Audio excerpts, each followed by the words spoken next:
সামাজিক মাধ্যমত প্ৰকাশ পোৱা অসমৰ সাম্প্ৰদায়িক সম্প্ৰীতি বিঘ্নিত কৰিব পৰা কেতবোৰ বিশেষ মন্তব্য সম্পৰ্কত একাধিক বাতৰি পোহৰলৈ আহিছে।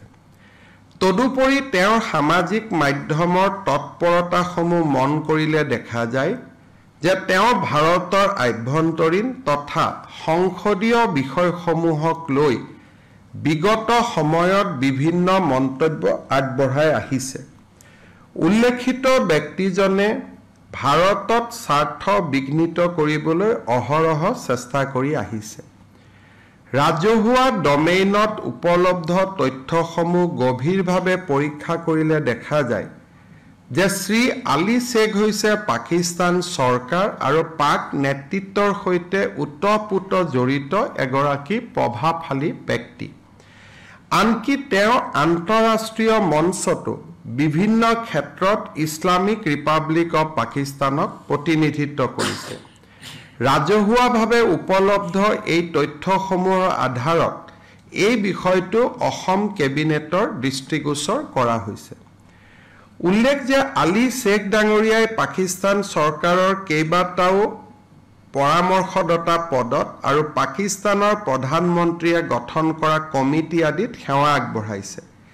এই তথ্যসমূহৰ আলমত আৰু পাকিস্তান চৰকাৰ তথা বেচৰকাৰী সংস্থা আৰু ব্যক্তিসকলে অতীজত অসমক অস্থিৰ কৰাৰ বাবে চলোৱা প্ৰচেষ্টাৰ ভিত্তিত অসম আৰু ভাৰতৰ গণৰাজ্যৰ ঘৰুৱা বিষয়ত আলী শ্বেখ ডাঙৰীয়াটো কাটি দিব লাগে। আলী শ্বেখৰ হস্তক্ষেপ কৰাৰ বাবে চলোৱা এনে প্ৰচেষ্টাক অসম চৰকাৰে গুৰুত্ব সহকাৰে লৈছে।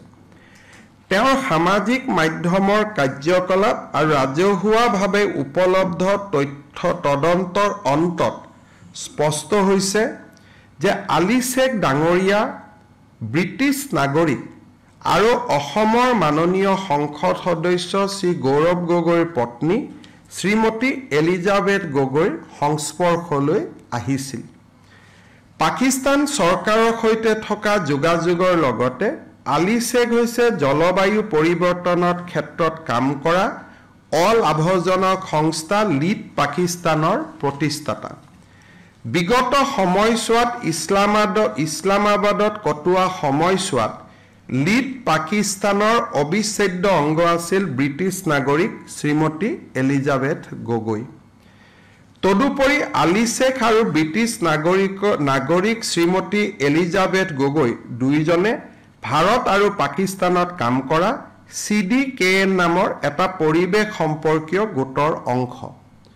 অসম কেবিনেটে ভাৰতৰ আভ্যন্তৰীণ পৰিক্ৰমা সম্পৰ্কীয় বিষয়ত পাকিস্তানস্থিত নেতা আৰু জলবায়ু সুৰক্ষাৰ নাম লৈ এনে বিষয়ত জড়িত থকা ব্যক্তিসকলৰ সন্দৰ্ভত নিজৰ উদ্বেগ প্ৰকাশ কৰিছে আৰু তেওঁলোকৰ প্ৰকৃত উদ্দেশ্য সম্পৰ্কে উদয় হোৱা প্ৰশ্নক অতি গুৰুত্ব সহকাৰে গ্ৰহণ কৰিছে।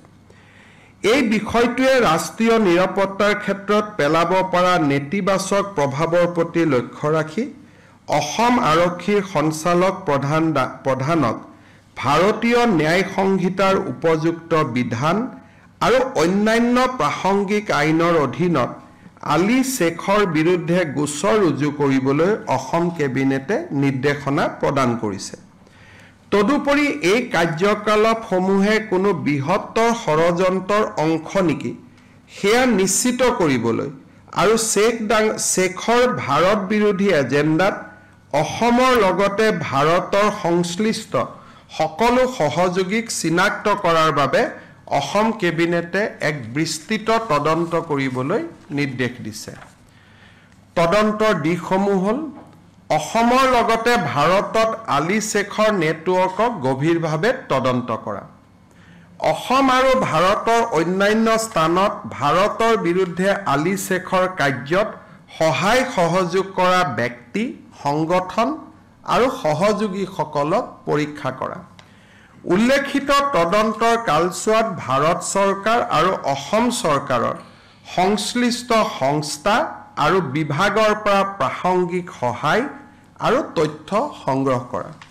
ভাৰতৰ নিৰাপত্তা আৰু সাৰ্বভৌমত্বৰ স্বাৰ্থত এই বিষয়টো অতি গুৰুত্বপূৰ্ণ বুলি বিবেচনা কৰা হ'ব বুলি অসম কেবিনেটে প্ৰকাশ কৰিছে অসম কেবিনেটে লক্ষ্য কৰিছে যে অসম পূৰ্বৰে পৰা ISI পৃষ্ঠপোষকতাত চলি থকা দেশ বিৰোধী কাৰ্যকলাপৰ ঘাটি হোৱাৰ তথ্য পোৱা যায় আৰু সেইবাবে এই ক্ষেত্ৰত অধিক সতৰ্কতা আৰু নিৰ্ণায়ক পদক্ষেপৰ প্ৰয়োজন গতিকে কেবিনেটে এই সম্পৰ্কত কেছ এটা ৰেজিষ্টাৰ কৰিব আমি আশা কৰোঁ যে অসমৰ সংসদৰ পত্নী হিচাপে যদিও শ্ৰীমতী এলিজাবেথ গগৈ এগৰাকী ব্ৰিটিছ নাগৰিক তথাপিতো অসমৰ এগৰাকী সংসদৰ পত্নী হিচাপে তেওঁ এই ইনকুৱাৰীত কোঅপাৰেশ্যন কৰিব সহযোগিতা কৰিব নিজৰ পাছপোৰ্ট ভিসা ট্ৰেভেল ডকুমেন্টছ আমাৰ লগত শ্বেয়াৰ কৰিব আৰু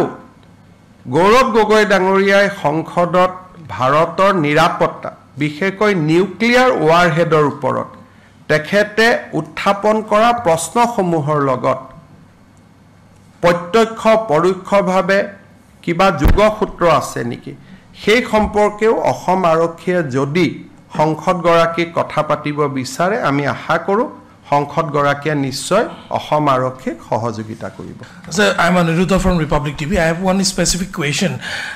Yesterday also you said that there was a specific attempt to infiltrate into the office of Chief Minister from 2013 to 15. You see the timeline when the British national Srimati Elizabeth Gogoi was about to be engaged for her marriage into an Assam. That point of time, that person has unlimited access to the residence of Chief Minister of Assam. So, all these things will come into inquiry. As now formal inquiry has been ordered, I will refrain from any political comments on this issue because henceforth it will be a legal inquiry and political question, political comments may not be appreciated by court of law. Because from now onwards, till last evening, whatever we have to say in the political field, we have said. But from now onwards, I think as of now, when we are talking, police must have registered a case already. So from now onwards, this is a legal issue. And I think time to time, DGP Assam will brief you rather than from my side. But one thing is concerned that Srimati Elizabeth Gogoi is a British Nagorik. Being British Nagorik, how she can participate in the election process of Assam, whether she has violated visa condition, that will be flagged to the government of India. So that aspect will be also... That aspect will write separately to the government of India. Karon, apuni Bharatiya Nagorik nohole, আপুনি কোনো কারণে ইলেকশনৰ প্ৰক্ৰিয়াত জড়িত হ'ব নোৱাৰে কিন্তু কলিয়াবৰ লোকসভা নিৰ্বাচনৰ দুটাকৈ ইলেকশনত তেখেতে প্ৰত্যক্ষভাৱে নিজক জড়িত কৰিছিল ভায়োলেটিং ভিসা কন্ডিশনস গতিকে গভৰ্নমেন্ট অফ ইণ্ডিয়াই তেখেতৰ ভিসা অব্যাহত ৰাখিব খুজিব নুখুজিব কিন্তু আমি এগৰাকী ব্ৰিটিছ নাগৰিকে অসম ভাৰতৰ লোকতন্ত্ৰত হস্তক্ষেপ কৰা বিষয়টো আমি definitely Bharat Sarkar hukiakoi obogoto korim. Kan under the visa conditions, nobody can interfere in the electioneering. Nirbasonor kamor logot jorito hobo nuare. Kintu apnaloke jodi Ohomor TV sai, all the visuals are available there of her active election campaign for a political party, for a particular political party in Assam. If he goes to the court, tekhete jodi adaloto loi jai, হেতু অসম সরকারে তাক আদৰণি জনাব তেতিয়া আমি judicial প্ল্যাটফৰ্মটো কোৰ্টে যদি কয় আপোনাৰ পাসপোৰ্টখন মুক দেখুৱাওক তেতিয়া তেওটো নেদেখুৱাকৈ থাকিব নোৱাৰে কোৰ্টে যদি কয় যে আপোনাৰ পত্নীৰ পাসপোৰ্টখন দেখাওক তেওটো নেদেখুৱাকৈ থাকিব নোৱাৰে সেই কাৰণে আমি বিচাৰো যে আমি আদালতত ডাইৰেক্ট যাব নোৱাৰো আমি পুলিশ আদালতত যাব লাগিব পুলিশে আদালতত চাৰ্জশিট দিব তেতিয়াহে কেছটো আদালতত যাব কিন্তু তেখেতে যদি আদালতলৈ যায় if he decide to goes to the court we will welcome that and this will expedite the process of inquiry and if in the process if anybody is innocent he will be declared innocent by court of law we have no objection to it but this matter need to be investigated very, very seriously. In the name of climate action, if some British national or Pakistani national wants to interfere into the India sovereignty, we need to take that head on.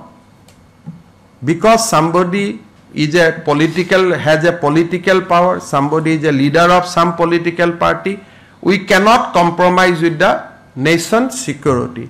I am separately writing a letter to Sri Mallikarjun Kharge as well as the Bhupen Bora to highlight that, look, whatever we are doing, we are not doing any as a political purpose. We are purely doing it for the maintaining the security and sovereignty of the country. So his visit to embassy is established. Kunubai kobo Photoshop korise, kiba korise. There is nothing like that. His visit has been confirmed. Investigation has confirmed his visit. Subsequent to visit, he tried to solicit nuclear secrets from Government of India. He tried to solicit many defense secrets from Government of India. Those are in public domain. There is no defense on that, except he coming out clean. The Ohomor Hongkot ejonot Kasa Baha Rastatut Kiman radar logua hoise. Ohomor Hongkot ejonot tar proyojoniyota ki. Meghaloyt kiman uranium mojut ase. Hetu Ohomor Hongkot ejonot tar jonar proyojon ki. Bharator nuclear energy programot kun foreign state amak sohai korise tak janar proyojoniyota ki ase. But these are very, very serious national security concerns. Aru I hadante moi omuk kolu toy omuk kolu apuni ki koy eto this is something serious than putting this question there, that question there.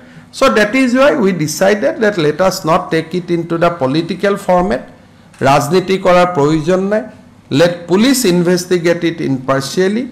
Pulisok teoluke sohojog korok. Poti potni dui gorakia pulisok sohojog korok. Take ame kamona korim. Otherwise they have to be summoned. But at least they jodi nije sohojogita kore. Well and good. Aru as a deputy leader of a responsible political party, definitely teor aru family pra jodiu bharotiyo nagorik nohoy, definitely will expect proper cooperation. Karon সদায় এটা কথা মনত ৰাখিব যে Assam ISI hotbed আৰু বহুত সময়ত আমি কব নোৱাৰাকৈ তাত আমি ফসি যাব পাৰো মইটো কোৱা নাই যে তেওঁ জড়িত হৈ আছে সামটাইম ডাইৰেক্টলি ইনডাইৰেক্টলিও আমি কব নোৱাৰাকৈ খুমাই যাওঁ গতিকে ইয়াক মই কাকু ব্যক্তিগত অভিযোগ কৰা নাই কাকু আক্ৰমণ কৰা নাই পলিটিক্যাল আক্ৰমণ is a different thing but as a chief minister of Assam it is my duty that if I notice any ISI activity in Assam, I have to come hands down. I have to come heavily on that. So if we look closely, eta DGP SIT kori inquiry kore, teo thanat di inquiry kore, hetu ami kobo nalage. Now it is up to the DGP. DGP dudin inquiry korar pisot etu NI lekeo hostantor koribo pare, CBI ko dibo pare. It is now the process will now take place. So a closer look cabinet of koa hoise DGP apuni case register korok tao case register koribo inquiry tao SIT ko dibo pare inquiry tao nijeu koribo pare now it is a legal process tat aru ami homuatu usit nohoy. So a closer look at Ali Tokir's tweets which he had made earlier, it seems that he is very much deeply involved in Assam's. You see, he has addressed the MP in the first name. And that day, many people have been expelled, but only he was mentioned. It may be coincidence, but the MP has to explain. You cannot avoid questions. You have to explain that yes, I know him, I do not know him, but now I cannot say whether he knows him or not. It is for him to explain. Now, you see, even Sonia Gandhi has taken Indian citizenship. The leader, the national president of the Congress party, she has also taken Indian citizenship. Now, why you have not taken Indian citizen? Purely it is your personal matter. I cannot comment. But being a foreign national, can you interfere in the election process of India? That definitely I can question. And they have to answer in a court of law. They have to answer before police. Or otherwise, we have every right to move Government of India for cancelling the visa.